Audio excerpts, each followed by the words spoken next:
So, Korean ritual elevator games are a unique cultural phenomenon that have captivated audiences around the world. These games, rooted in traditional folklore and superstitions, involve players engaging in mysterious elevator based rituals, often with the goal of summoning supernatural entities or unlocking hidden powers. Intriguing and unsettling, these games offer a glimpse into Korea's rich and mystical heritage. I can touch on this just a little bit, right? So some of the origins, where did this start? So the Korean ritual elevator games have had their roots deeply embedded in the country's rich cultural heritage and folklore traditions. These mystical practices are believed to have emerged centuries ago, passed down through generations as a means of connecting with the spiritual realm. So you might look at this as something maybe like a Ouija board, maybe like dabbling in tarot cards, things of sorts. Okay. Rooted in shamanism, the games often incorporate elements of traditional Korean mythology, incorporating deity spirits and supernatural forces into the gameplay. Over time, the rituals have evolved, taking on new forms and adaptations, though the core essence of summoning and communing with otherworldly entities has remained a central theme. Historically, these games were often associated with specific sacred spaces, such as ancient temples or shrines, where the boundaries between physical and spiritual realms it starts to get a little thin there, right? When we're talking spiritual and we're talking the physical realm, Right. there's a fine balance there, right? So the use of elevators as a primary medium of these rituals is thought to symbolize the transition between realms, with vertical movement mirroring the ascent or descent of players' consciousness. So that kind of makes sense to me. We talk about there's different dimensions, right? There's different dimensions. We live in all different dimensions, different realms.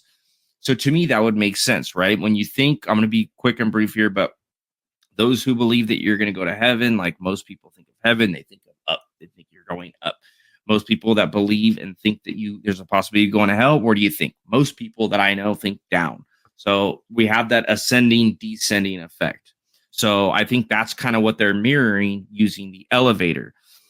Real quick, dude, the gameplay mechanics and objectives. So number one is ritual initiation. Players select an elevator and perform specific incantations or gestures to commerce the game, to get the game started.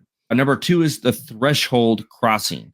As the elevator ascends or descends, players must maintain focus and complete additional rituals. And number three, supernatural summoning. The goal is to invoke the presence of spirits, deities, or other unworldly or worldly forces through a series of carefully orchestrated actions. To me, that's creepy as shit. Really creepy. And again, that does tie into, there are theories that Elisa Lam was playing this game. And no offense, but she could have been, man. And I'm reading stuff right now about this, and the rules follow the orders of floors precisely. If you falter, it will not work. Do not speak to, look at, or acknowledge a strange woman should she enter the elevator. Like, what the fuck? There's a strange woman who's going to enter the elevator? What the fuck is this? That's creepy, right? Yeah, dude. And unless you are and no offense to all my ghost hunter out there, my paranormal people out there that like to go out there and hunt and do that stuff. Before we were talking, me and Proper were speaking on behalf of the things we don't fuck with. And due to the things that we both have experienced, we again choose not to fuck with. Hence, if you do fuck with it, fuck around and find out. Being that she had some mental issues would be the only way that, like, unless I had like some serious mental issues, you're not catching me playing this game. It's just not happening.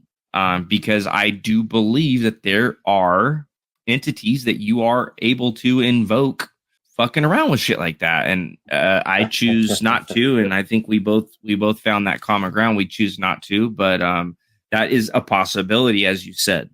So it's just, so the what I'm sharing here, kind of just touching on what you were saying about the elevator games, the belief is that successful completion of this game will transport you to an alternate universe. But many things can go very wrong and leave you haunted for the rest of your life. Do you want to summon a creepy lady? Nope. And go to an alternate universe via an elevator? What the fuck? Imagine. And here's everything broken down, and the gameplay. It tells you upon arrival at the 4th floor, do not exit the elevator. Then press it. What? It's creepy. Oh, there's a creepy old lady, but she's got, I wouldn't expect a creepy old lady to be wearing that. I'd be like, oh, hey, lady. Yeah. But yeah, Can I buy you a drink? This is